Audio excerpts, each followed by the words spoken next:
Bismillahirrahmanirrahim. Assalamualaikum warahmatullahi wabarakatuh. Alhamdulillah pada kesempatan yang berbahagia ini dengan situasi dan kondisi keadaan cerah dan juga mendukung. Sebelumnya perkenalkan, nama saya Abdul Rahman Johari. Saya daripada kelas PAI 3E Institut Agama Islam Cipasung IAIC, dan untuk melaksanakan salah satu tugas yang diperintahkan oleh Bapak. Nah, untuk mempersingkat waktu, langsung saja mengenai judulnya, yaitu bagaimana mendidik anak didik yang baik dan benar dari mulai usia 7 sampai dengan usia 17 tahun. Nah, untuk mengenai hal ini, saya juga akan sedikit menyampaikan, namun mohon maaf sebelumnya kalau memang ada kesalahan dari saya, mohon sekiranya dimaafkan karena saya dalam tahap pendidikan, dalam tahap pembelajaran. Langsung saja mengenai poinnya, itu ada beberapa poin. Yang pertama yaitu menyesuaikan pola didik dengan fase pertumbuhan. Nah, di usia 7 tahun itu, kalau ingin bertanya mengenai usia 7 tahun, menurut saya itu sudah cukup bagus lah. Kenapa? Karena usia 7 tahun itu sudah, saya juga ketika usia 7 tahun itu sudah merasa, sudah mulai berpikir diri saya, berpikir memandang orang lain dan lain sebagainya. Itu di usia 7 tahun saya ya. Mungkin tidak lebih lah daripada orang lain juga, mungkin sama gitu kan.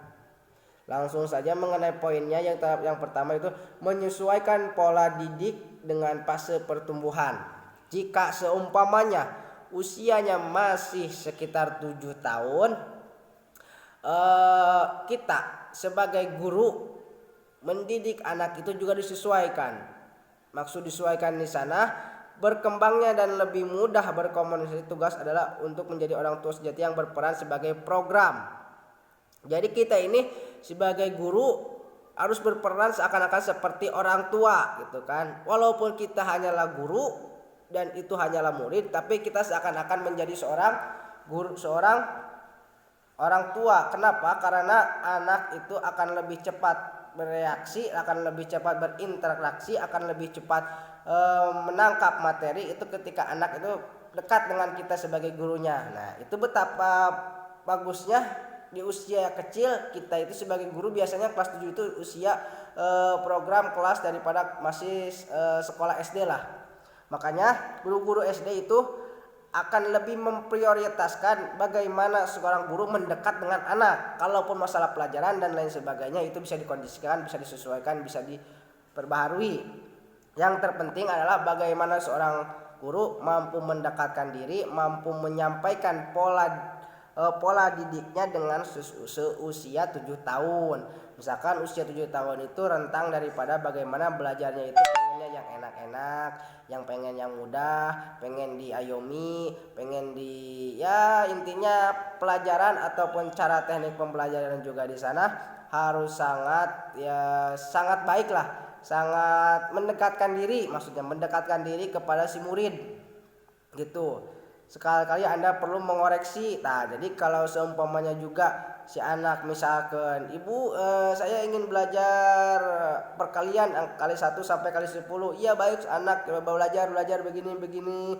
Didampingi, diawasi, dipahami gitu kan. Ya penuh dengan kasih sayang tanpa harus ada ya penekanan lah. Namun jika seumpamanya anak tersebut dalam pembelajaran misalkan matematika dalam perkalian salah, maka seorang guru pastinya akan bukan menegur. Kalau menegur itu tindakannya terlalu keras bagi usia 7 tahun, tapi mencoba mengoreksi, memperbaiki dengan cara dan penyampaian yang baik gitu kan, yang sopan, supaya anak itu biarpun salah anak tetap nyaman. Nah, itu di usia fase 7 tahun itu harus benar-benar kita itu sebagai seorang guru, sebagai pengganti daripada seorang kedua orang tuanya, harus benar-benar mengayomi, menyayangi, mencintai dengan sepenuh hati. Yang intinya adalah si anak merasa nyaman terhadap kita sebagai guru daripada pengganti kepada kedua orang tuanya. Yang kedua, mengajarkan cara berkomunikasi yang baik.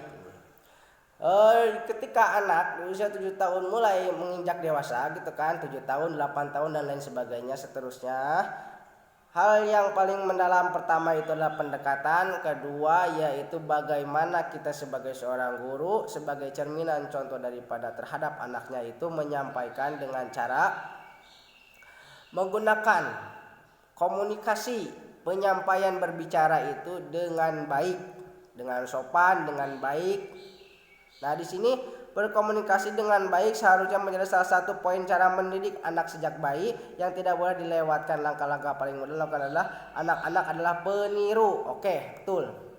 Jangankan anak kecil, sekalipun sudah mahasiswa, tetap mahasiswa juga akan meniru gaya gerik daripada seorang dosen ataupun guru pembimbingnya.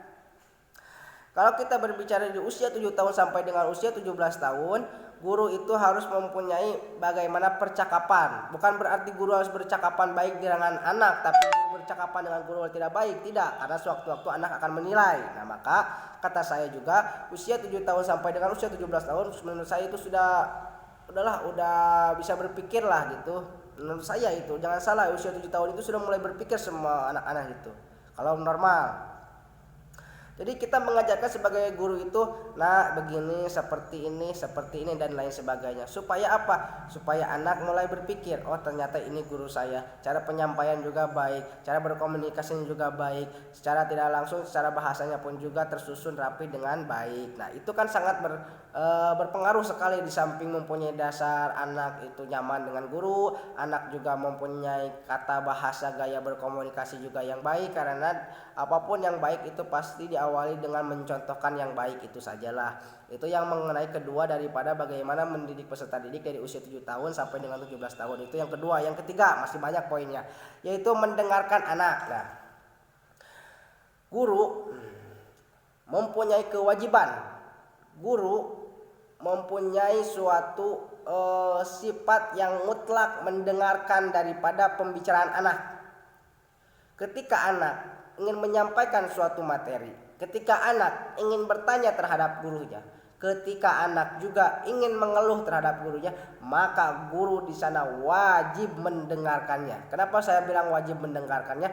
Karena konsekuensi daripada seorang guru adalah menerima keputusan daripada seorang anak peserta didik. Nah, di sana maka seorang murid akan bertanya ataupun mengeluh ataupun dan lain sebagainya, yang intinya indeks kepada daripada si anak itu ingin mengungkapkan yaitu perasaannya, ingin berbicara kepada peserta didik ataupun berbicara lebih ya kepada seorang gurunya, maka seorang guru harus bisa menerima apapun itu yang terjadi dan menyampaikan kembali dengan solusi yang terbaik.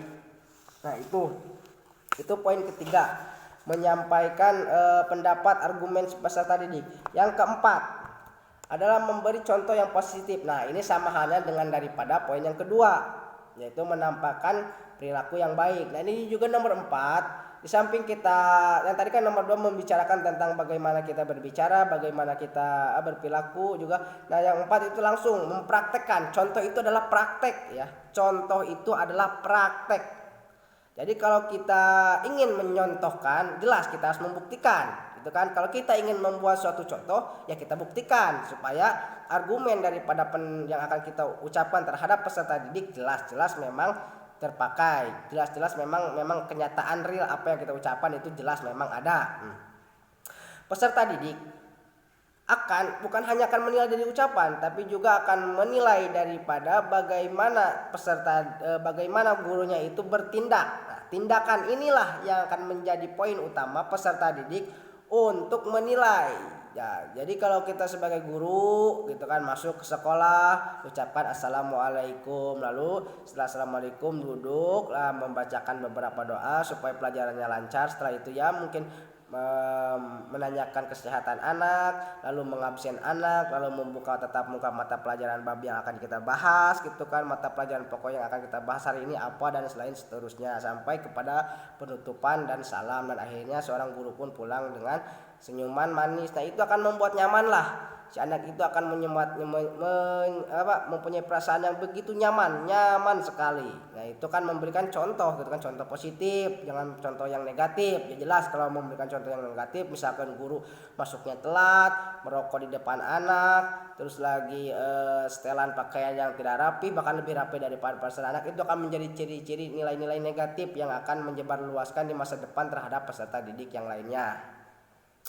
Itu yang keempat. Nah, yang kelima, bangun kebiasaan untuk mendengar. Nah, ini kan tadi kan nomor 4 identik dengan nomor 2. Nah, nomor 5 itu identik dengan nomor 3. Itu kan. Jadi nomor 5 itu bangun kebiasaan untuk mendengar. Kalau tadi nomor 3 anak yang berbicara terhadap guru dan guru mendengar. Nah sekarang gurulah yang akan berbicara dan anak coba untuk mendengarkan. Nah ini lebih identik kepada motivasi ataupun proses pembelajaran, yang mana kita sebagai guru harus bisa mengendalikan keadaan situasi kelas dan mencoba mengendalikan perasaan anak. Jadi anak itu akan kita coba bagaimana si anak tersebut harus bisa mendengarkan ucapan kami dari guru, supaya anak itu ketika mencoba mengerjakan suatu contoh soal, anak itu mudah, anak itu bisa karena dia mendengarkan gitu kan.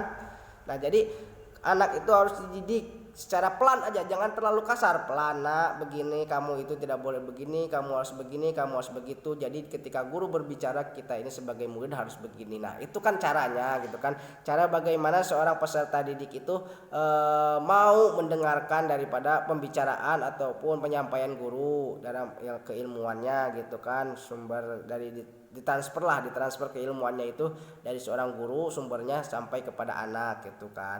Kenali pemicu emosi anak. Nah tadi kan kelima dan keenam. Di usia 7 sampai 17 tahun anak itu mempunyai emosi dalam tingkatan emosi rendah, naik sampai pada titiknya gitu kan emosinya. Nah pada dasarnya peserta didik itu dari usia 7 sampai 17 tahun juga mempunyai emosi, cuman tingkatannya berbeda, cara pandangan emosi juga berbeda, tidak ada yang sedang, ada yang cukup, ada yang berlebih-lebihan. Nah biasanya di usia 17 tahun itu sudah mulai. Coba tidak sedikit kan banyak di sosial media ataupun banyak di kalangan lingkungan masyarakat di usia 17 itu kadang kalau suatu hal yang tidak diinginkan oleh si anak dan si anak pun juga tidak menginginkan hal yang tidak diinginkan, mungkin dari kedua anak itu akan berantem. Nah berantem di sana kan emosional terlalu berlebihan itu kan, bukan hanya berbicara tentang ucapan namun berbicara tentang fisik juga gitu. Nah kalau masalah daripada anak terhadap guru mengenai emosional itu, mengenai emosi, ya kita sebagai guru mencobalah mendalami apa daripada kemauan anak seperti apa masalahnya, bagaimana solusinya gitu kan. Ya mungkin salah satu solusinya ketika anak emosi ya kita bawa ke BK gitu kan, ke konseling, bagaimana kita sebagai guru menyampaikan daripada maaf. Nah jadi pas ketika anak emosional, cobalah kita guru ataupun kita sebagai orang tuanya memberikan waktu, biarkanlah emosinya itu reda gitu kan. Kalau anak suka marah pasti ada waktunya reda. Jangankan anak, kita aja sebagai orang dewasa pasti emosi, tapi ada kerendahan, ada waktu ya habis lah. Kalau emosi itu pasti capek gitu kan. Nah kita sebagai guru itu ataupun sebagai orang tua menunggu waktu yang tepat. Nah ketika anak redah emosinya, kita tanya kenapa kamu itu marah. Nah nanti anak akan memberikan, saya marah karena begini, begitu, begini, begitu. Nah nanti seorang tua seperti itu ataupun guru, iya bagaimana keinginan kamu, keinginan saya seperti ini dan begini. Ya udahlah saya sebagai guru, ya udahlah saya sebagai orang tua, mending kita ambil jalan tengah aja. Bagaimana kemauan kamu dan kemauan saya sebagai guru, dan bagaimana kemauan kamu dan bagaimana kemauan saya sebagai orang tua. Nah akhirnya di sana kan ada netral. Nah disitulah mulai permasalahan itu mulai terselesaikan. Jadi intinya kalau anak dalam keadaan emosi, kita jangan sesekali membentak, itu akan memberontak si anak. Jelas itu bukannya akan mendekati tapi akan menjauhi.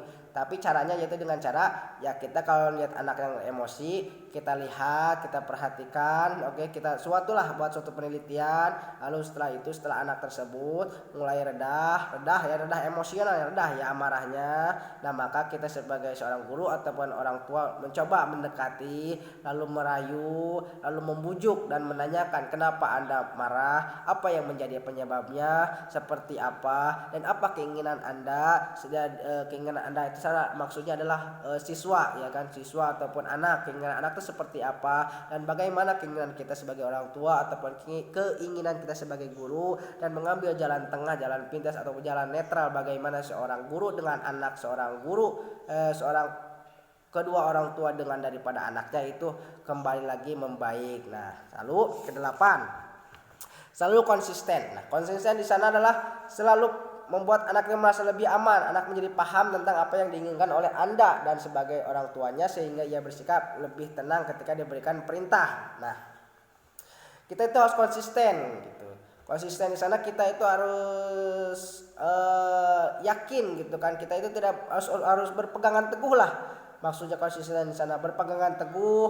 Kalau memang kita ingin belajar, mengajar, mendidik anak dengan baik, ya udah mendidiklah dengan anak dengan baik. Jangan sampai mendidik anak baik keesokannya tidak baik lagi, tidak baik lagi, tidak. Itu akan membuat si anak itu bingung anak itu, karena saya itu dididik dengan baik atau tidak. Maka bagi seorang guru itu jelas kita harus berpegangan teguh daripada kebaikan, gitu kan. Artinya kita harus berperilaku baik dari segi apapun.